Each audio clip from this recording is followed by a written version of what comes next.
انسان کی زندگی میں جو چیزیں اسے بہت زیادہ نقصان دیتی ہیں اور بہت پیچھے چھوڑ دیتی ہیں، دنیاوی معاملات سے لے کر روحانی، اخلاقی، قلبی اور قرب الہی کے معاملات تک کو جو چیزیں نقصان پہنچاتی ہیں، ان میں ایک بڑی چیز غفلت ہے۔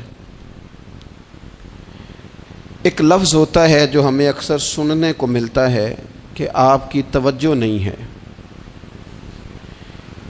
یہ ڈھیر سارے لوگوں کا مطالبہ ہوتا ہے، اہل خانہ بھی مطالبہ کرتے ہیں، کئی موقع پر والدین بھی مطالبہ کرتے ہیں، غرباء بھی مطالبہ کرتے ہیں کہ امیروں کی ہماری طرف توجہ نہیں ہے۔ اور یہ بڑی لازمی سی بات ہے کہ کسی چیز پر جب توجہ رہتی ہے تو وہ چیز بہتر ہو جاتی ہے، اور جب عدم توجہی کا لوگ مظاہرہ کرتے ہیں تو وہ معاملہ خراب ہو جاتا ہے۔ یہ جو عدم توجہ ہے اسی کو غفلت کہتے ہیں، اور جب انسان کے مزاج پر غفلت طاری ہوتی ہے اور غفلت اس پر پوری طرح غلبہ کر لیتی ہے تو پھر اس کی زرخیز زمین کو وہ بنجر کرتی ہے۔ غفلت انسانی دل کے لیے بڑی نقصان دہ چیز ہے اور انتہائی تکلیف اور ضرر کا باعث ہے۔ دلوں پر جو قحط نازل ہوتا ہے، قحط، ویران ہو جاتے ہیں دل، اور جو دلوں پر خشکی نازل ہوتی ہے کہ طبیعتیں خشک ہو جاتی ہیں، یہ غفلت کی وجہ سے ہوتی ہے۔ جو لوگ غافل ہو جاتے ہیں نا، اپنے معاملات کا دھیان نہیں رکھتے، دیکھیں نا، آپ کو کھانا کھاتے بھی غافل نہیں ہونا چاہیے۔ اگر کھانا بھی غیر معتدل کھا لیا جائے تو وہ انسان کی طبیعت کے لیے باعث ضرر بن جاتا ہے، نقصان کا باعث بنتا ہے۔ بات کرتے ہوئے بھی غافل نہیں ہونا چاہیے، کئی دفعہ جملے ایسے نکل جاتے ہیں جو انسان کے لیے پھر شرمندگی کا باعث بنتے ہیں۔ انسان کو غافل ہو کر کوئی کام نہیں کرنا چاہیے، غافل ہو کر، مدہوش اور بے ہوش ہو کر نہیں۔ غفلت دل کو ویران کرتی ہے، طبیعت میں خشکی لاتی ہے۔ غافل کبھی نہ بنے۔ قرآن مجید فرقان حمید نے ارشاد فرمایا کہ اقترب للناس حسابہم، فرمایا لوگوں کے حساب کا وقت قریب آ گیا، وہم فی غفلۃ معرضون، اور وہ ابھی بھی غفلت میں منہ پھیرے ہوئے ہیں۔ ٹائم آ گیا حساب دینے کا، لیکن وہ ابھی بھی غافل ہیں۔ ہمارے جو زیادہ تر نقصان زندگی میں ہوئے ہیں وہ صرف ہماری غفلت کی وجہ سے ہوئے ہیں۔ ہم نے چیزوں پر توجہ نہیں دی، چیزیں گڑبڑ ہو گئیں۔ جس آدمی نے پھول لگائے ہوں، پھل لگائے ہوں، کھیتی لگائی ہو، وہ دانہ ڈال کے پانی دے کے فارغ نہیں ہو سکتا، اسے توجہ کرنی پڑتی ہے۔ اور کسی نے کہا تھا مالی جیندے ہون تو پھر بوٹے سوکدے نہیں، اگر موجود ہونا ان کو سینچنے والا، رکھوالی کرنے والا، تو پھر ان کی جڑیں کبھی خشک نہیں ہوا کرتی۔ ہماری جو غفلتیں ہیں یہ بڑی ضرر کا باعث ہیں، نقصان کا باعث، اور مجبوری معاف ہوتی ہے، غفلت معاف نہیں ہوتی۔ اسکول میں پڑھتے تھے، مدرسے میں پڑھتے تھے، تو ایک مجبوری ہو گئی جی، خدا نخواستہ گھر میں کوئی پریشانی ہو گئی تو اساتذہ اس پر سزا نہیں دیتے۔ کوئی خوشی کا موقع ہے گھر میں، فیملی میں کسی کی شادی ہے، اساتذہ اس پر سزا نہیں دیتے۔ لیکن اگر کبھی پتہ چلتا تھا نا کہ یہ گھر سے تو آیا تھا لیکن مدرسے نہیں آیا، یہ اسکول نہیں آیا، رستے میں غافل ہو گیا، تو یہ بات خوفناک تھی۔ یہ قابل سزا جرم تھا کہ تو غافل ہو گیا اپنی پڑھائی سے، تو گھر سے آیا اور یہاں نہیں آیا۔ غفلت قابل سزا ہوتی ہے، مجبوری کی معافی ہوتی ہے۔ ہمارا آج کل جو مسئلہ ہے وہ غفلت کا ہے۔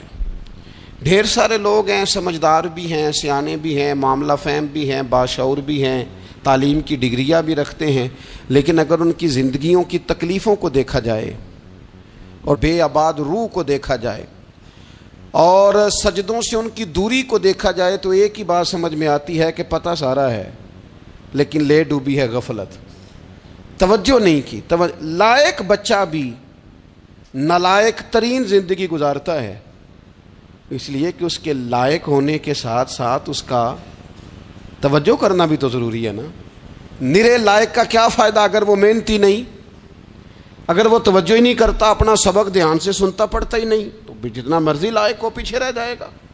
اور کئی نالائق ہوتے ہیں، رٹا لگا کے پاس ہوتے ہیں، پر چلو رٹا تو لگاتے ہیں نا، محنت تو کرتے ہیں نا، جد و جہد تو کرتے ہیں۔ کئی نالائق جد و جہد کے باعث آگے گزر جاتے ہیں، اور کوئی اسی چکر میں رہ جاتے ہیں، میں بڑا لائق ہوں، کل پڑھ لوں گا، پرسوں پڑھ لوں گا، ہفتہ تیاری کر کے پاس ہو جاؤں گا۔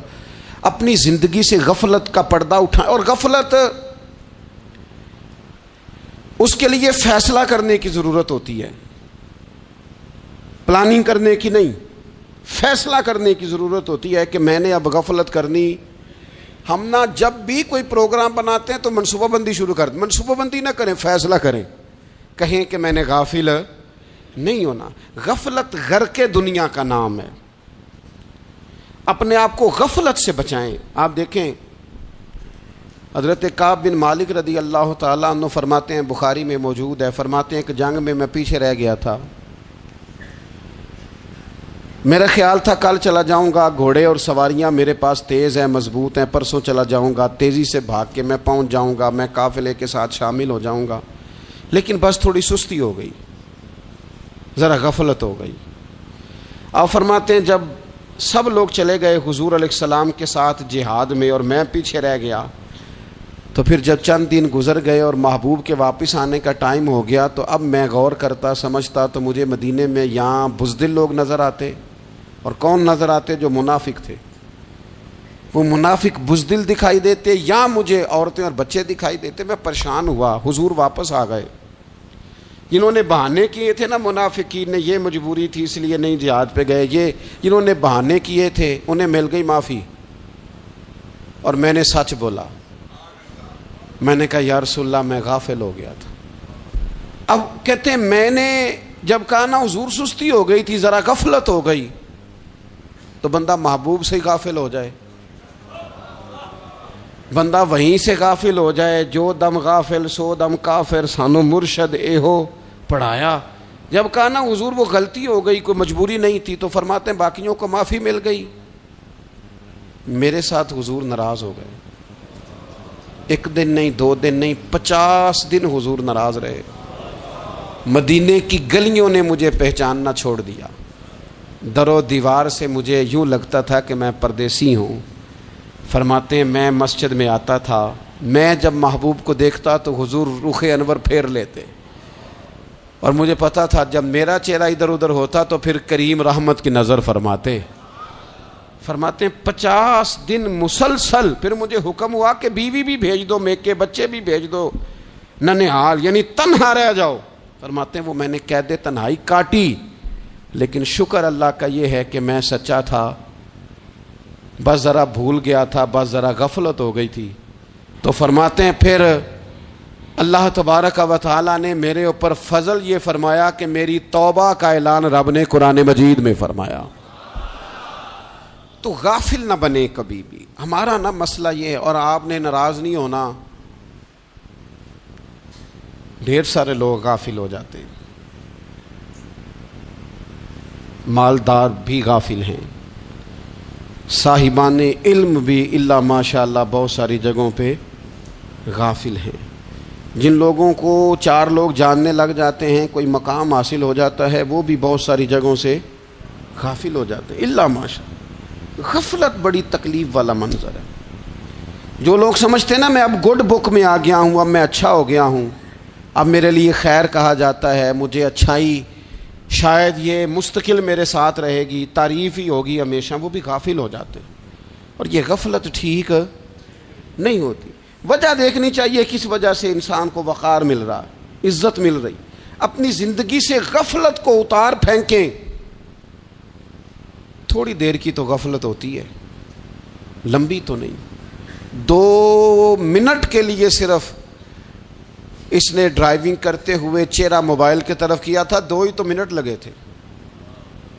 لمحوں نے خطا کی تھی، صدیوں نے سزا پائی۔ لمحوں نے خطا کی تھی، صدیوں نے سزا پائی۔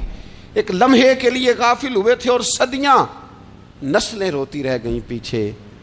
بچے تڑپتے رہ گئے، اہل خانہ پریشان رہ گئے، ماں باپ ساری زندگی روتے رہے، لیکن یہ 2 منٹ کے لیے یہ غفلت جو ہے یہ بڑی تکلیف والا معاملہ. اپنی زندگی سے غفلت کو اتارنا ہے، غافل نہیں بننا، ہر وقت توجہ اور ساری باتوں پہ توجہ.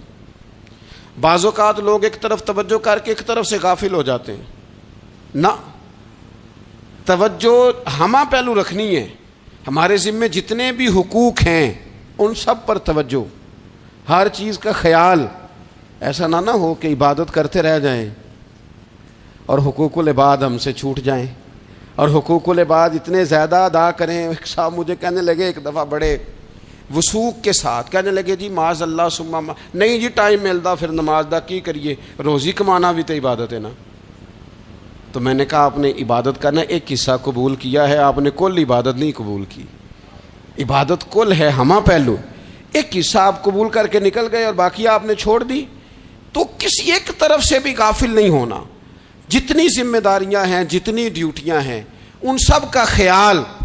اور جو بڑا آدمی ہوتا ہے، بڑا گھر میں بڑا ہو، قبیلے میں بڑا ہو، علاقے میں بڑا ہو، ادارے میں بڑا ہو، کلاس میں بڑا ہو، جو بڑا ہے اس کی تو ساری آنکھیں کھلی ہوئی ہونی چاہیے. ایک ایک پر اس کی نظر ہونی چاہیے کہ میری کہاں ضرورت ہے، کہاں مجھے اشک شوئی کرنی ہے، کس کے ساتھ میں نے کس طرح محبت کا رویہ رکھنا ہے. غافل نہ بنے. اچھا جی اب کیسے پتہ چلے گا کہ ہم غافل ہیں؟ یہ کیسے پتہ چلے گا؟ آپ کسی بندے سے بھی پوچھ لیں حالات کیا ہیں تو کہتا ہے اللہ کا شکر ہے کبھی کسی کا دل نہیں دکھایا، اللہ کا شکر ہے جی زمانہ ہو گیا 5 نمازیں پڑھتا ہوں، اللہ کا شکر ہے جی. کیسے پتہ چلے گا غافل ہیں؟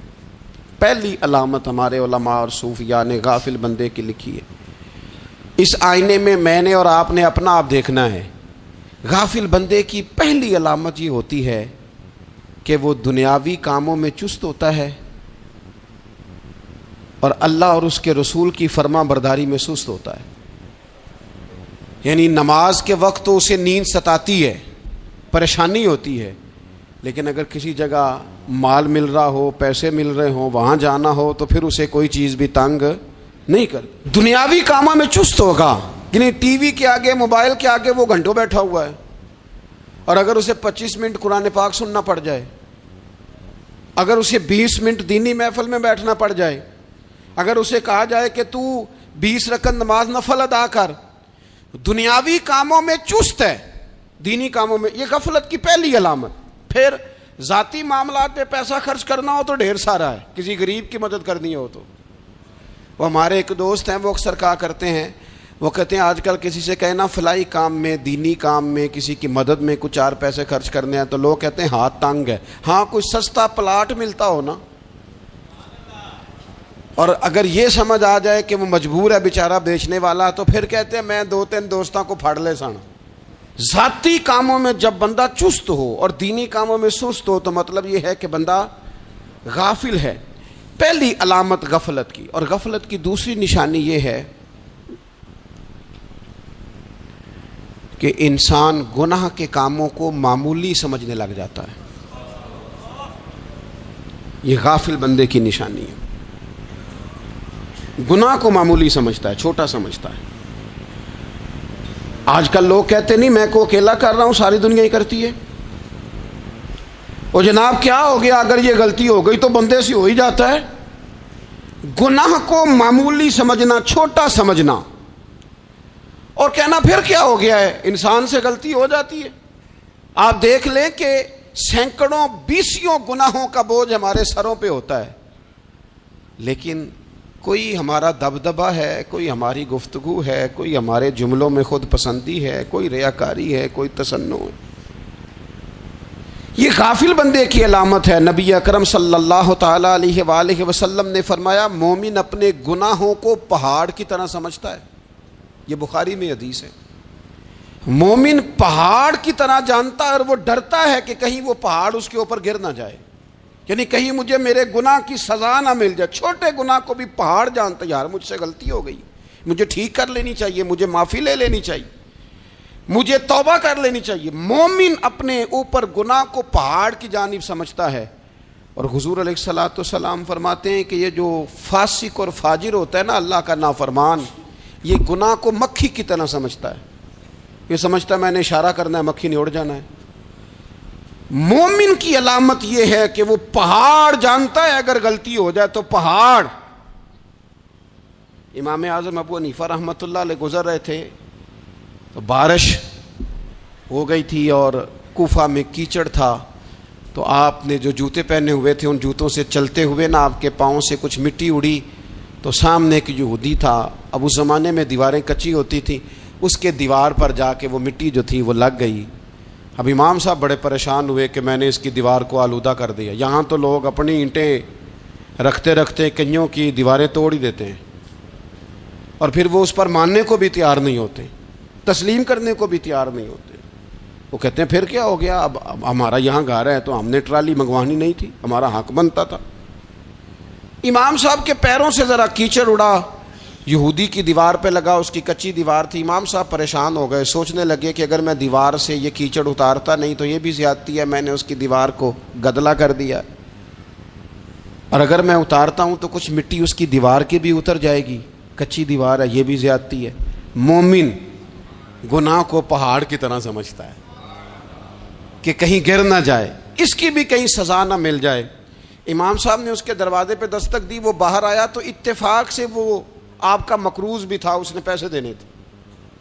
باہر نکلتے ہی کہنے لگا اوہو آپ تو قرض لینے آ گئے, میرے پاس تو ابھی گنجائش نہیں ادا کرنے کی. تو امام صاحب کہنے لگے تو قرض چھوڑ, وہ میں نے معاف کیا, میرے سے غلطی ہو گئی ہے.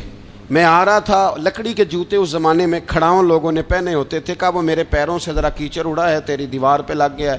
اب میں بڑی دیر سے کھڑا سوچ رہا ہوں کہ اگر میں تیری دیوار صاف نہ کروں تو میں نے یہ میلی کر دی, گدلی کر دی, یہ بھی بات درست نہیں ہے, زیادتی, اور اگر میں اسے صاف کرتا ہوں کچی دیوار سے کچھ مٹی اتر جائے گی تو یہ بھی زیادتی ہے.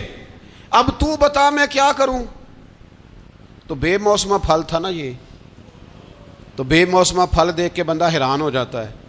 جو باتیں روٹین میں نہ ہو رہی ہوں وہ ذرا انوکھی لگتی ہیں, بندہ حیران ہو گیا. غور سے امام صاحب کا چہرہ دیکھنے لگا, غور سے چہرہ دیکھنے لگا, اور پھر تھوڑی دیر سوچنے کے بعد کہنے لگا حضور پہلے میں نے دین اسلام کے بارے میں پڑھا اور سنا تھا, آج میں نے دین دیکھا ہے. پہلے میں نے سنا تھا کہ دین اسلام اس طرح کا ہے, آج میں نے دین. ہم نہ پوری دنیا کے کافروں کو دین سنانا چاہتے ہیں, دکھانا نہیں چاہتے. ہم نیک نظر آنا چاہتے ہیں, نیک بننا نہیں چاہتے. ہم نیک نظر آنا چاہتے. نتیجہ کیا نکلتا ہے کہ کچھ عرصے کے بعد پتہ چل جاتا ہے بندہ کس لیول کا نیک ہے, کیا معیار ہے اس کی نیکیوں کا. کہنے لگا حضور پہلے میں نے دین سنا تھا, آج دیکھا ہے. آپ وہ مٹی کی دیوار پر جو کیچڑ لگ گیا ہے, دیوار کو بعد میں صاف کیجئے گا, پہلے کلمہ پڑھائیں تاکہ میرے اندر کا کفر صاف ہو جائے, مجھے مسلمان کر دیں.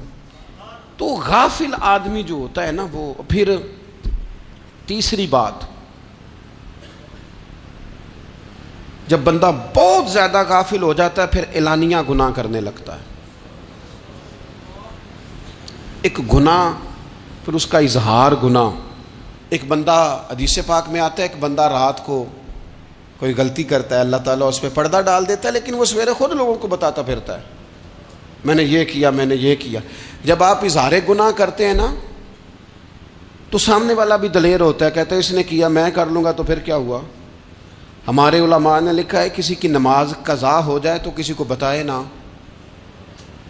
قضا پڑھ ڈالے, اس کا جگہ جگہ ذکر نہ کرے. جب آپ کہیں گے نا میری قضا ہو گئی تو آپ کے ساتھ رہنے والا بچہ دوست سمجھے گا یار اس کی قضا ہو گئی یا تو میری بھی ہو جائے گی تو کیا ہو. گناہ کرنا بھی گناہ ہے اور گناہ کا اظہار بھی گناہ ہے.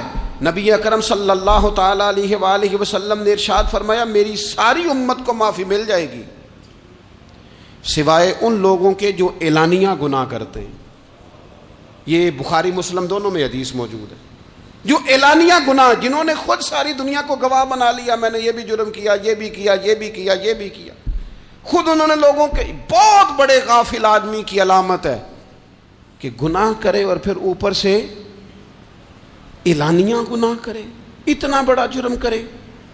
پھر چوتھی علامت اگر ہم دیکھنا چاہیں کہ ہم غافل تو نہیں. تو غافل بندے کی چوتھی علامت یہ ہوتی ہے کہ وہ فضول کاموں میں وقت بڑا ضائع کرتا ہے.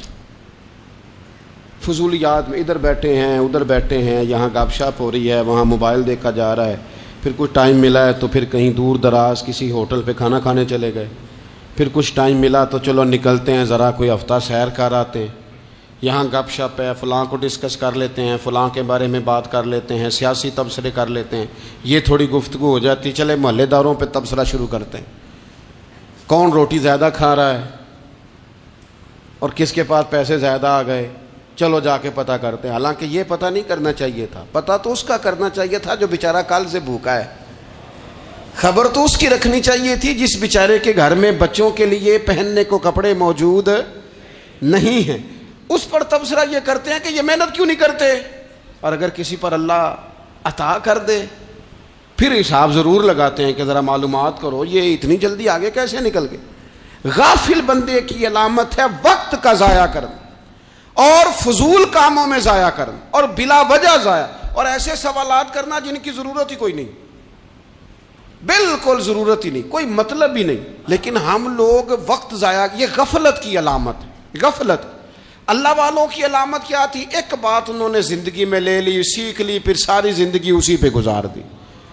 ان کا ارادہ تھا نا کشکول سیدھا کیا. کچھ لوگ ساری زندگی لیکچر قبول لے کے سن کے پھر بھی سمجھنے کو تیار. یہ غافل دل کی علامت ہے. اس لیے نبی پاک صلی اللہ تعالی علیہ وسلم نے فرمایا دو نعمتیں ایسی ہیں جن میں اکثر لوگ غفلت میں ہیں, ایک صحت اور دوسری فراغت. لوگ بلا وجہ وقت ضائع کرتے ہیں. اللہ نے صحت دی ہے, کسی خیر کے کام میں لگائیں. اگر آپ کے پاس فارغ وقت ہے تو قرآن پاک کو یاد کریں, ترجمہ اور تفسیر سے پڑھیں, محبوب پاک علیہ السلام کی احادیث کو یاد کریں, اللہ والوں کی باتیں سنیں. وقت ملے تو عبادات میں لگائیں, نوافل میں لگائیں, تلاوت میں لگائیں, ذکر اذکار میں لگائیں, اور پھر اللہ مزید توفیق عطا کرے تو کسی کے بھلے میں وقت لگائیں. گلی سے کوئی کانٹا اٹھائیں, کوئی روڑا اٹھائیں, کوئی کسی کی مدد کریں. لیکن یہ غافل ہونے کی علامت ہے کہ اپنے وقت کو ضائع کرنا. اور پھر اسی طرح غفلت کی پانچویں علامت یہ ہے کہ اگر بندے کو دنیا سے پورا پیار ہو جائے, یعنی شب قدر میں بھی آ کے کہتا ہے یا اللہ کبھی پیسے دے دینا, شب برات والے دن بھی کہتا ہے کہ مالک اگر کبھی کوئی ایسا سبب لگ جائے نا, یعنی بیت اللہ شریف کے سامنے کھڑے ہو کے بھی اگر اس نے مال ہی مانگنا ہے وہاں بھی اس نے یہی سوال کرنا ہے, حب دنیا اتنی غالب آ جائے. تو یہ غافل ہونے کی علامت. دنیا ضرورت ہے, مقصد نہیں ہے. دنیا کی حاجت ہے, مقصد نہیں ہے. یہ مقصود نہیں. اور جب لوگ فقط دنیا کے مال کو, دولت کو, نبی پاک علیہ السلام نے فرمایا وہ لعنتی ہے جو درہم اور دینار کا بندہ بن گیا ہے, پیسوں کا بندہ بن گیا ہے. مل جائے تو خوش ہوتا ہے, نہ ملے تو تکلیف میں آ جاتا ہے. یہ غافل بندے کی علامت. مومن تو وہ ہوتا ہے کہ دولت رزق حلال ضرور کماتا ہے تاکہ کسی کے آگے ہاتھ نہ پھیلانا پڑے, کوشش ضرور کرتا ہے, پر دنیا کو جیب میں جگہ دیتا ہے, دل میں نہیں دیتا. اس کی جگہ جہاں ہے اسے وہاں رکھتا ہے, اسے دل میں جگہ. دل تو ایک ہے, اس میں رب رسول کو بسائیں گے یا کسی اور کو بسائیں گے. تو حب دنیا یہ غافل ہونے کی بہت بڑی علامت ہے. پھر اسی طرح جو بندہ رب کریم کو جانتا نہیں نا وہ بھی غافل ہو جاتا ہے.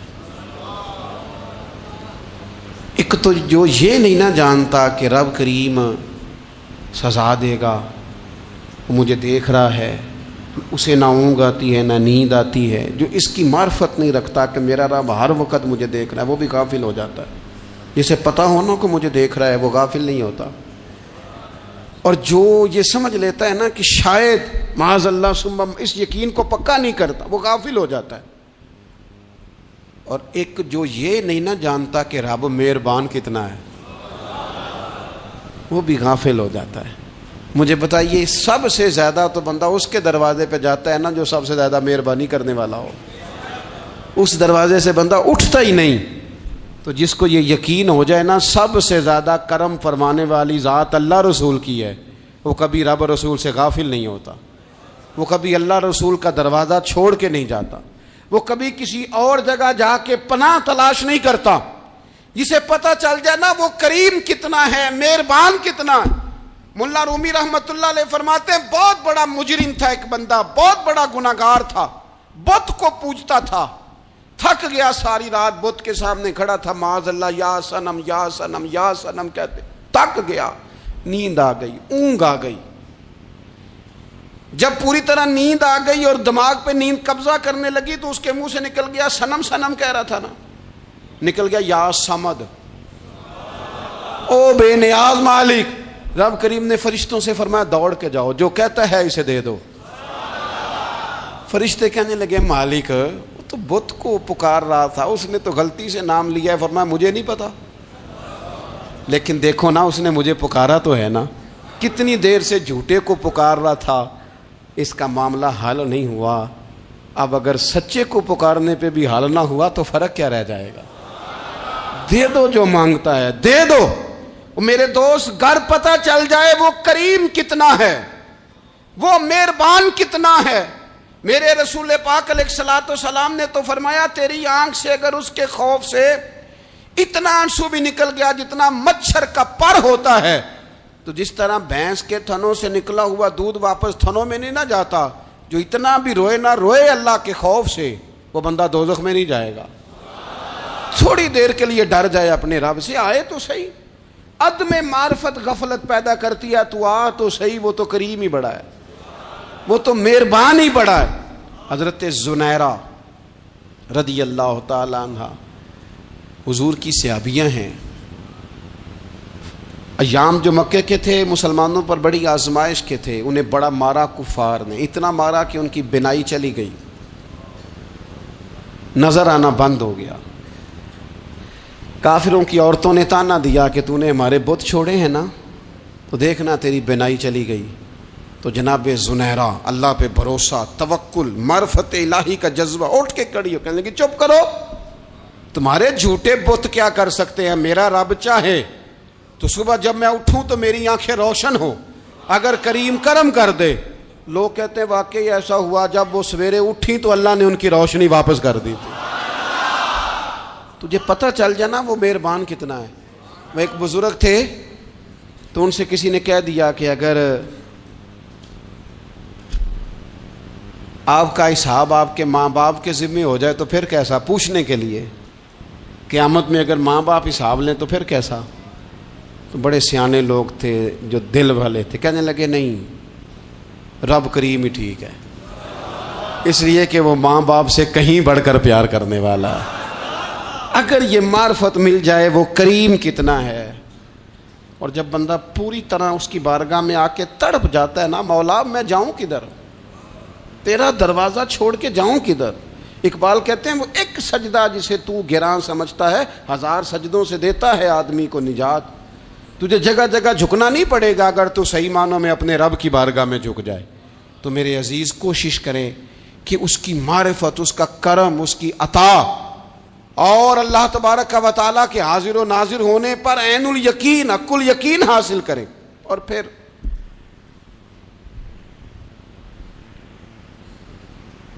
آٹھویں بات یہ ہے کہ غافل لوگوں کی صحبت بھی بندے کو غافل کر دیتی ہے۔ غافلوں کی صحبت میں نہ بیٹھیں، ان کی صحبت میں بیٹھیں جن کے پاس بیٹھنے سے دل میں رب رسول کی محبت پیدا ہوتی ہے۔ غافلوں سے بچیں۔ چنگیاں دے لڑ لگی ساں تے چولی چ پھل پئے، تے جدوں میں پیڑیاں دے سنگ رل گئی تے میرے اگلے بھی ڈول گئے۔ برے آدمی کی صحبت بندے کو غافل کر دیتی۔ غافلوں کی صحبت میں کبھی نہ بیٹھیں، کبھی نہیں۔ غافل آدمی آپ کو غافل کر دے گا۔ میرے نبی پاک علیہ الصلوۃ والسلام نے فرمایا انسان اپنے دوست کے مذہب پر ہوتا ہے۔ یہ بہت بڑے لفظ ہیں۔ فرمایا المرء علی دین خلیلہ، انسان اپنے دوست کے مذہب پر ہوتا ہے۔ تو دیکھ تو نے دوست کس کو بنایا ہے، جو تیرے دوست کا مذہب ہوگا وہی تیرا ہو جائے گا۔ ہم نے دوست بنایا نا غوث پاک جیلانی کو، ہم نے یاری لگائی ہے نا داتا علی اجمیری سے، ہماری نسبت ہے نا معین الدین اجمیری سے، ہمارا تعلق ہے نا بہاؤالدین زکریا ملتانی سے، ہمارا رشتہ ہے نا حضرت مجدد الفسانی سے، ہم ماننے والے ہیں نا اعلیٰ حضرت بریلوی کے، ہمارا تعلق ہے کبھی جماعت علی سے کبھی مہر علی سے، ہمارا ان سے تعلق ہے تو صبح شام ہماری زبان پہ رہتا ہے بالغ العلا بکمالہ کشف الدجی بجمالہ حسنت جمیع خصالہ صلو علیہ وآلہ۔ ان سے تعلق جڑا ہے نا تو کئی دفعہ تنہائیاں تڑپا دیتی ہیں اور تڑپ کے کہتے ہیں اج سکھ متراں دی ودھیری ہے، اج سکھ متراں دی، سکھ کہتے ہیں اڈیق کو، متر کہتے ہیں محبوب کو، اج سکھ متراں دی ودھیری ہے، اے کیوں دلڑی اداس گھنیری ہے، لوں لوں وچ شوق چنگیری ہے، اج نینا لائیاں کیوں جھڑیاں، سبحان اللہ سبحان اللہ سبحان اللہ۔ پہلے کہتے ہیں سکھ متراں دی ودھیری ہے یعنی اداس ہوں، پھر حضور کے جلووں پہ نظر کرتے ہیں، کہتے ہیں سبحان اللہ سبحان اللہ، ماں اجمل کا ماں احسانہ کا ماں اکمالہ کا، اور پھر فوراً کہنے لگے او کتھے مہر علی، او کتھے مہر علی، کتھے مہر علی تے کتھے تیری سنا، اب ویکھو مشتاق اکھیں کتھے جاڑیاں، بلغ العلا بکمال کشف الدجی بے، اور میرے اعلیٰ حضرت کہنے لگے سرور کہوں کہ مالک و مولا کہوں تو، باغ خلیل کا گل زیبا کہوں تجھے، تیرے تو وصف عیب تناہی سے ہیں بری، حیران ہوں میرے شاہ میں کیا کیا کہوں تجھے۔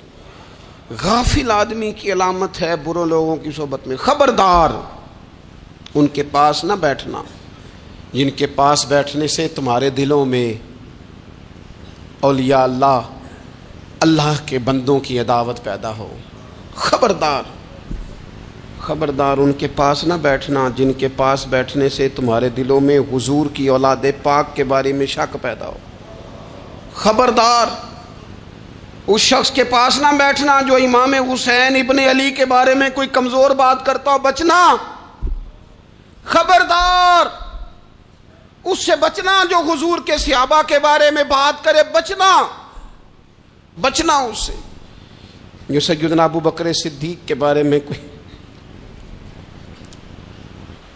دیکھو کیا مقدر ہیں صدیق و فاروق کے، جن کے گھر ہی رحمتوں کے خزینے میں، بھلا کیا کہا نبی پاک، حضور نے فرمایا میرے اوپر جس نے نیکی کی تھی بدلہ دے دیا ہے، یہ جو میرے ابو بکر صدیق ہے نا،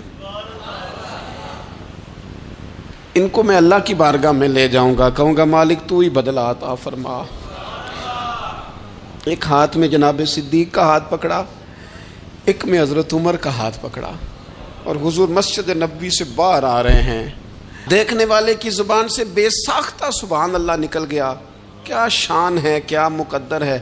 تو حضور علیہ السلام رک گئے اور روک کے فرمایا تو حیران ہو رہا ہے نا، تو حیران ہو رہا ہے نا کہ میں نے ایک ہاتھ میں ابو بکر کو پکڑا ہے، ایک میں عمر کو پکڑا ہے، فرمایا قیامت میں جب میری قبر کھلے گی تو میں اسی طرح قبر سے نکلوں گا، اس طرح میدان محشر میں آؤں گا، خبردار حضور ایک وفاداروں کے وفادار رہنا، ان کے وفادار رہنا، ان کے وفادار رہنا۔ بڑا عجیب دور آیا ہے، ہم نے یہ دور دیکھا ہے کہ لوگ حضور کے صحابہ کے بارے میں بھی بات کریں گے، اب نبی پاک کی اولاد پاک کے بارے کو بھی ڈسکس کیا جائے گا۔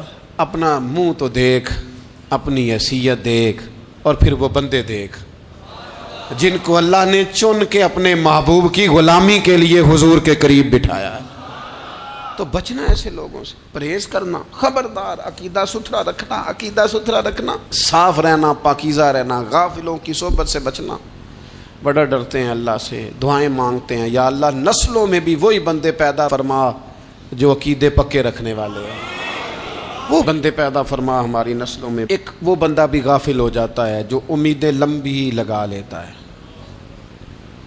جن کے منصوبوں میں دولت بھی ہوتی ہے، گھر بھی ہوتا ہے، اولاد کا بڑا ہونا بھی ہوتا ہے، پوتے پوتیاں نواسے نواسیاں دیکھنا بھی ہوتا ہے، یہاں بھی گھر وہاں بھی گھر، یہ سیر، یہ سارا کچھ ہوتا ہے، لیکن رب کی بارگاہ میں پیش ہونا جن کے پیش نظر نہیں ہوتا۔ لمبی امیدیں۔ حضرت مولا علی شیر خدا فرمایا کرتے تھے، میں تم پر دو باتوں کا خوف کھاتا ہوں، جو ڈر آتا ہے، ایک یہ کہ تم خواہش کی پیروی کرو گے، جو نفس کی خواہش ہوگی اس کے پیچھے لگ جاؤ گے، اور ایک کہ تم لمبی لمبی امیدیں باندھو گے، اتنے سال جینا ہے، اتنے 100 سال جینا ہے، یہ کرنا ہے وہ کرنا ہے۔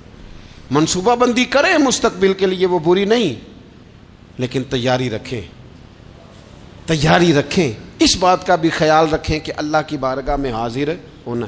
یہ غفلت کی چیزیں ہیں جو بندے کو غافل کر دیتی ہیں۔ جو لوگ اللہ کا ذکر نہیں کرتے وہ بھی غافل ہو جاتے ہیں، اور جو فضول باتیں زیادہ کرتے ہیں نا، ہنستے زیادہ ہیں۔ فَلْيَضْحَكُوا قَلِيلًا وَلْيَبْكُوا كَثِيرًا، قرآن کہتا ہے زیادہ رویا کرو، کم ہنسا کرو۔ نبی پاک علیہ الصلوۃ والسلام سے پوچھا تھا حضرت عقبہ بن عامر نے کہ یا رسول اللہ نجات کس چیز میں ہے؟ تو نبی پاک علیہ الصلوۃ والسلام نے فرمایا ایک تو اپنی زبان قابو میں رکھو، دوسرا فرمایا اپنے گھر میں ٹھہرے رہو، تمہارا گھر تمہارے لیے کافی ہو، فضول نہ نکلو گھر سے، اور تیسرا فرمایا اپنی خطاؤں پہ رویا کرو۔ کثرت کلام اور فضول کلام اور بلا وجہ یہ بندے کو غافل کرتا ہے، دل کو سخت کرتا ہے۔ یہ چند چیزیں ہیں جو انسان کو غفلت میں ڈالتی ہیں۔ اپنے آپ کو ان چیزوں سے بچائیں اور غفلت کو توڑیں۔ آپ کے ذمے، میرے ذمے جو حقوق العباد ہیں ان کا پتہ کریں، جو اللہ رسول کے حقوق ہیں ان کی خبر دیکھیں، ہماری جو ذمہ داریاں ہیں ہم کس طرح انجام دے رہے ہیں اس پر توجہ کریں، اپنے معاملات کو ٹھیک کریں۔ ہم انسان ہیں، کوتاہیاں تو رہ جائیں گی، لیکن جب کوشش کریں گے تو پھر رب تعالیٰ مدد بھی فرمائے گا۔ ایک بات اور کرنی ہے، ایک تو میں نے عرض کیا غفلت کو توڑنا، ایک دوسری بات قرآن مجید کا ایک سبق اور، جب غفلت توڑنی ہے تو پھر لازمی طور پر ایک کام کرنا پڑے گا۔ میں نے یہ عرض کیا تھا کہ پلاننگ نہیں کرنی، فیصلہ کرنا ہے۔ تو فیصلہ کرنا ہے تو کرنا کیا ہے؟ پھر قرآن حکیم نے سورہ بقرہ میں کہا فاستبقوا الخیرات، یعنی تم نیکیوں کی طرف دوڑو، جلدی جلدی نیکیاں کرو، فٹافٹ، دیر نہ کرو۔ فٹافٹ سے مراد یہ نہیں کہ نیکی جلدی جلدی کر جاؤ، یعنی ٹال مٹول نہ کرو خیر کے کام میں، کل کریں گے، پرسوں کریں گے، عمرہ کر رہے ہیں پھر نیکی ہیں، حج کر رہے ہیں پھر نیکی ہیں، بچے بیال ہوں پھر میں نیک ہوں، یہ تھوڑا سا یہ کام ٹال مٹ، فاستبقوا الخیرات، نیکیوں کی طرف دوڑو، جلدی کرو، بھاگو۔ نبی پاک صلی اللہ تعالیٰ علیہ وسلم نے فرمایا 5 چیزوں کو 5 چیزوں سے پہلے غنیمت جانو۔ حضور علیہ الصلوۃ والسلام فرمانے لگے ایک تو تم جوانی کو نہ بڑھاپا آنے سے پہلے پہلے غنیمت سمجھ لو۔ نبی کریم صلی اللہ تعالیٰ علیہ وآلہ وسلم ارشاد فرمانے لگے کہ اپنی صحت کو غنیمت جان لو، بیماری آنے سے پہلے پہلے۔ پھر حضور علیہ الصلوۃ والسلام فرمانے لگے اگر اللہ نے تمہیں مال دیا ہے، وسعت دی ہے، تو نیکی کر لو، خرچ کر لو اللہ کے راستے میں، خدا نہ خواستہ تم پر غریبی آ جائے۔ اور پھر حضور سید عالم صلی اللہ تعالیٰ علیہ وسلم فرمانے لگے اگر تمہیں اللہ نے کچھ فراغت دی ہے، بہت زیادہ مصروف نہیں ہو، تو غنیمت جان لو، جلدی سے نیکی کر لو قبل اس کے کہ تم مشغول ہو جاؤ۔ اور 5ویں بات حضور نے بیان کی، فرمایا زندگی کو غنیمت جانو، موت آنے سے پہلے پہلے جلدی سے نیکی کر لو۔ نیکی کے لیے ساری زندگی منصوبہ بندی نہ کرتے رہو، نیکی کے لیے دیکھو نا، ہماری زندگی میں یہاں دنیا میں رہ کے چند منٹوں میں وہ نیکی کی جا سکتی ہے جو قیامت کے بعد صدیوں کا ہمارا فائدہ کرے گی، صدیوں کا فائدہ کرتے نہیں۔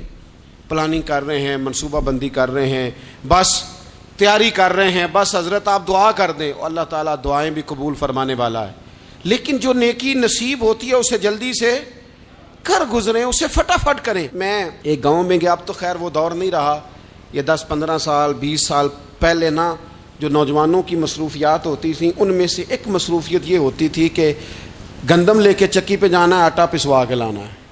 یہ ایک بڑی، چونکہ سبھی گھروں کے اندر سال کے لیے گندم سٹاک کر لی جاتی تھی، تو گندم لے کے جانا یہ ایک ڈیوٹی ہوتی تھی۔ ایک نوجوان ایک گاؤں میں، اس کی مجھے تعریف سننے کو ملی، تو ایک بوڑھی اماں کہنے لگی یہ تو بڑا نصیباں والا ہے، سارے دا آٹا پیا لے ہوندا ہے۔ اور آتے جاتے پوچھ لیتا ہے کہ اماں کوئی کہنے لگی میرے بچے باہر ہوتے ہیں، یہ مجھے دوائی بھی لا دیتا ہے شوگر کی، میں مریضہ ہوں. یعنی خیر جتنی ہو سکے جتنی. میرے ایک سنگی ہیں تو سڑک پہ کوئی بندہ کھڑا ہوتا ہے نا، اللہ تعالیٰ انہیں سلامت رکھے، بندہ کھڑا ہوتا ہے تو کہتے ہیں میں اس سے پوچھ لیتا ہوں بابا جی کدھر جانا ہے، فلانی جگہ جانا ہے، تو کہتے ہیں میں موٹر سائیکل پہ بٹھا لیتا ہوں. بندہ دیکھ کے مجھے سمجھ آ جاتی ہے ضرورت مند ہے، کوئی چور نہیں کوئی ڈاکو نہیں، ضرورت مند ہے. میں اسے منزل تک نیکی جتنی میسر آئے، جس حد تک میسر آئے. کیا کہا ہمارے نبی پاک علیہ السلام نے؟ حضور نے ہم سے فرمایا کچھ نہ ہو سکے تو بات ہی مسکرا کے کر لینا، اس پر ہی اللہ صدقے کا ثواب عطا کرے. فاستبقوا الخیرات، جلدی سے نیکی کر لو. اپنے نامہ اعمال میں روز نیکیاں جمع کرو، کوئی نہ کوئی خیر کا کام روز کرو اور جلدی سے کرو.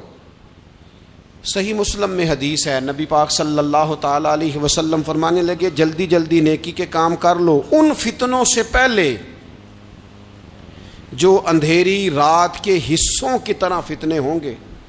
فرمایا اس وقت حال یہ ہوگا کہ آدمی صبح مومن ہوگا شام کو کافر ہو جائے گا، شام کو مومن ہوگا تو صبح کافر ہو جائے گا. اور فرمایا لوگ دنیا کے بدلے اپنا دین تک بیچ ڈالیں گے. معاذ اللہ جھوٹی قسمیں نہیں کھائی جاتی، جھوٹا قرآن مجید نہیں لوگ اٹھا لیتے. لوگ دنیا کے لیے دین بیچ ڈالیں گے. اس سے پہلے جب فتنے اتنے زیادہ ہو جائیں اس سے پہلے نیکی کر لو، کوئی خیر کا کام کر لو، جلدی سے کچھ ایسا کر لو.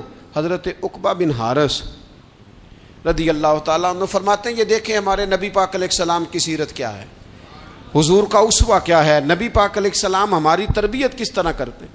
حضرت عقبہ بن حارث رضی اللہ تعالیٰ عنہ کہتے ہیں ہم نے نبی پاک علیہ السلام کے ساتھ عصر کی نماز پڑھی، یہ صحیح بخاری میں موجود ہے. فرماتے حضور سلام پھیرتے ہی فوراً اٹھ کے گھر تشریف لے گئے. یہ ہمارے لیے انوکھی بات تھی، غیر متوقع تھی، پہلے کبھی ایسا ہوا نہیں. سلام پھیرا نماز کا، حضور جلدی سے تشریف لے گئے. اب ہم حیران تھے اور حیرت انگیز طور پر حیران تھے کہ کریم اتنی جلدی تشریف لے گئے. تھوڑی دیر ہوئی حضور واپس آ گئے تو محبوب پاک علیہ السلام فرمانے لگے گھر میں ایک چھوٹی سی ڈلی، ایک چھوٹا سا ٹکڑا سونے کا پڑا تھا، مال آیا تھا سارا صدقہ کر دیا، وہ تھوڑا سا پڑا تھا، اچانک مجھے یاد آیا وہ تو پڑا رہ گیا. تو حضور فرمانے لگے میں نے کہا کہیں ایسا نہ ہو جائے کہ ساری رات گزر جائے اور میرے گھر میں پڑا ہی رہ جائے، میں جلدی سے جا کے اسے خیرات کر دوں. میں نے خیرات کیا پھر میں واپس آ گیا ہوں. جلدی سے نیکی، جلدی سے نیکی کر لی جائے. ہم بڑا انتظار کر رہے ہیں، بڑا لمبا ہمارا پروگرام ہے، ہمارے پاس ٹائم ہی بڑا ہے. کسی نے کان میں کہہ دیا ہے تیرے پاس بڑا وقت ہے، ابھی تو بڑی عمر پڑی ہے، ابھی تو جناب او میرے بھائی یہ لوگوں کے کہنے کی باتیں ہیں. پھر پتہ ہی نہیں چلتا حالات کس طرح کے ہو جاتے ہیں اور کیا معاملات انسان کے ساتھ درپیش ہوتے ہیں. جتنی خیر میسر آئے، جتنا بھلا میسر آئے، جتنی انسان کو توفیق ملے. میں نے بزرگوں کو دیکھا، اپنے اصحاب کو، پہلے وہ خدام سے کہتے کہ میں سونے لگا ہوں اور پابند کرتے لوگوں کو کہ فلاں وقت، بزرگوں کو میں نے دیکھا اپنے، وہ پابند کرتے لوگوں کو کہ فلاں وقت میں موجود ہوں گا آنا، خود پابند فرماتے. اور پھر جب بیدار ہوتے تو سب سے پہلے خدام کو بلا کے پوچھتے کوئی مہمان تو نہیں آیا. اور جناب آپ نے خود ہی تو پابند فرمایا فلاں دن آنا. کہنے لگے چل یار اگر کوئی آیا تو مجھے ملا لو، میری ملاقات کرا لو. کیوں؟ اس لیے کہ دور سے آیا ہے، مجھ سے ملنے آیا ہے، کوئی خیر کی بات سیکھنے آیا. چلو میرے نامہ اعمال میں کوئی نیکی جائے گی، کچھ نہ کچھ خیر جمع کر لی جائے، کچھ نہ کچھ ڈیوٹی کر لی جائے، کچھ کام کریں اور جلدی سے کریں. حضرت جابر ابن عبداللہ انصاری رضی اللہ تعالیٰ عنہ بیان کرتے ہیں، یہ بھی بخاری میں موجود ہے. کہتے ہیں ایک صحابی نبی پاک علیہ السلام کی بارگاہ میں حاضر ہوئے غزوہ احد کے موقع پر، اور حال ان کا یہ تھا کہ وہ کھجور کھا رہے تھے اور کھجور انہوں نے منہ میں رکھی ہوئی تھی. حضور کی بارگاہ میں حاضر ہوئے اور عرض کرنے لگے یا رسول اللہ صلی اللہ تعالی علیہ وسلم اگر میں شہید کر دیا جاؤں تو کہاں جاؤں گا؟ حضور فرمانے لگے جنت میں. تو کہتے ہیں انہوں نے جو کھجور منہ کے اندر تھی وہ انہوں نے نگلی نہیں، اندر نہیں لے گئے، اس کو باہر نکالا اور دوڑ کے آگے بڑھے اور جنگ کرنی شروع کر دی. اور لڑتے لڑتے شہید ہو گئے۔ کیا سبق دیا انہوں نے؟ سبق یہ دیا کہ نیکی کرنے میں اتنی دیر بھی نہیں کرنی جتنی کھجور کھانے میں دیر لگتی ہے۔ جلدی سے نیکی کرنی ہے، فٹافٹ نیکی کرنی، اس کے اندر ٹال مٹول نہیں کرنا۔ اسی وقت انہوں نے کھجور باہر نکال دی، دوڑ کے انہوں نے حضرت انس بن نضر رضی اللہ تعالیٰ عنہ، حضرت انس بن مالک رضی اللہ تعالیٰ عنہ کے چچا ہیں، میدان احد میں نا، احد پہاڑ کے قریب کھڑے تھے، لوگوں سے کہہ رہے تھے جلدی جلدی ادھر آؤ، وہ جنت جو انسان کو انتقال کے بعد نصیب ہوگی اور قیامت کے بعد نصیب ہوگی، فرماتے تھے مجھے تو ابھی احد پہاڑ کے اندر سے جنت کی خوشبو آ بھی رہی ہے، لہذا جلدی سے آؤ، ادھر دوڑو، جہاد کرو، آؤ کفار سے لڑیں۔ تو نیکی میں دیر نہیں کرنی، جو نیکی میسر آتی ہے، جس کو میسر، ماں باپ میسر ہیں تو خدمت کر لیں، اہل خانہ ہیں تو حسن سلوک کر لیں، اللہ نے اولاد دی ہے تو اچھی تربیت کر لیں، دوست ہیں تو خیر خواہی کر لیں، اگر آپ کو اللہ رمضان عطا کرتا ہے تو زیادہ سے زیادہ اس کی عبادت کر لیں، اگر نظر ٹھیک ہے تو تلاوت زیادہ سے زیادہ کر لیں، زبان چلتی ہے تو رج رج کے مدینے والے محبوب پہ درود و سلام پڑھ لیں، اللہ تعالیٰ کا ذکر کر لیں، جلدی سے خیر جمع کریں، اپنے وقت کو ضائع نہ کریں۔ یہ آج کا سبق ہے۔ ایک تو ہم نے فیصلہ کرنا ہے کہ بس غفلت نہیں، اب غفلت، اب انشاءاللہ اللہ اللہ کرنی ہے، اب کوئی خیر کا کام کرنا ہے۔ میرے حضرت کا ایک جملہ کبھی نہیں بھولنا، فرمایا کرتے تھے زمین کے اوپر کام، نیچے جا کے آرام۔ یہ چھوڑ دیں اتنے گھنٹے سونا ہے تو یہ کرنا ہے تو میری نیند میں دخل کوئی نہ ڈالے، پھر سوتے ہی رہ جائیں گے، سوتے ہی رہ جائیں۔ زمین کے اوپر کام اور نیچے جا کے جاگنا ہے، جاگ لے افلاک کے سائے تلے، پھر حشر تک سوتا رہے گا خاک کے سائے تلے۔ اب جاگ لے افلاک کے سائے کے نیچے، جاگ، کھول آنکھیں، ہر وقت کا سونا، ہر وقت سونا، ہر وقت جو اپنے آرام کی فکر کرنا، اس سے نکل آئیں اور اچھا کھانا اور اچھا پہننا اور بس اپنی مرضی کی زندگی من چاہی جینا، اس سے باہر آئیں، فیصلہ کریں، فیصلہ کہ اب غفلت نہیں کرنی۔ اگر اللہ نے کوئی صلاحیت دی ہے تو اسے دین کے کام پہ لگانا ہے، کوئی ڈیوٹی کرنی ہے، کوئی خدمت کرنی ہے۔ دیکھو خدمتیں ہو رہی ہیں، صدیق اکبر مال دے رہے ہیں، عثمان غنی مال دے رہے ہیں، مولا علی نے تلوار پکڑی ہے، میدان میں جا رہے ہیں، فاروق اعظم گلی گلی نگر نگر رسول اللہ کے دین کی پہرے داری کر رہے ہیں، حضرت جناب سیدنا سلمان فارسی ابو ذر غفاری حضور کی مسجد میں جھاڑو دے رہے ہیں، اور بلال حبشی وہ نبی پاک کی مسجد میں اذان پڑھتے پڑھتے رب نے اتنا عروج فرمایا کہ کعبے کی چھت پہ کھڑے ہو کے بھی اذان پڑھنی شروع، انہوں نے اذان دے دی۔ تو کوئی کام کرنا ہے، غفلت کو توڑنا ہے اور نیکی کرنی ہے، ذرا جلدی جلدی خیر کا کام کرنا ہے، نہیں ایسے نہیں، فٹافٹ۔ کیسے جی؟ فٹافٹ۔ تو فٹافٹ کام کریں خیر کا، جلدی جلدی۔ تو یہ خیر کا کام فٹافٹ، جلدی جلدی اور بڑی جلدی اور دوڑ دھوپ کے، اور جب آپ کرتے جائیں گے نا تو پھر اللہ تعالیٰ مواقع بناتا جائے گا۔ آپ سے میری اپیل ہے، بالخصوص میرے ساتھ جو وابستہ سنگی ہیں، جو پیار کرنے والے ہیں، دو باتیں آج آپ نے لے کے جانی ہیں گھر۔ یہی لنگر ہے، یہی آپ کے لیے دعا ہے، یہی ہمارے بزرگوں کا فیض ہے، یہی نصیحت ہے کہ آپ نے دو باتیں لے کے جانی ہیں۔ غفلت توڑ دینی ہے، فیصلہ کرنا ہے کہ آج کے بعد غافل نہیں ہونا، اور دوسری یہ بات لے کے جانی ہے کہ نیکی جلدی جلدی، فٹافٹ فیصلہ، فٹافٹ نیکی، ایک کر کے پھر انشاءاللہ دوسری کر کے پھر انشاءاللہ تیسری کر کے پھر انشاءاللہ چوتھی، یہ شروع کرنی ہے۔ اور آپ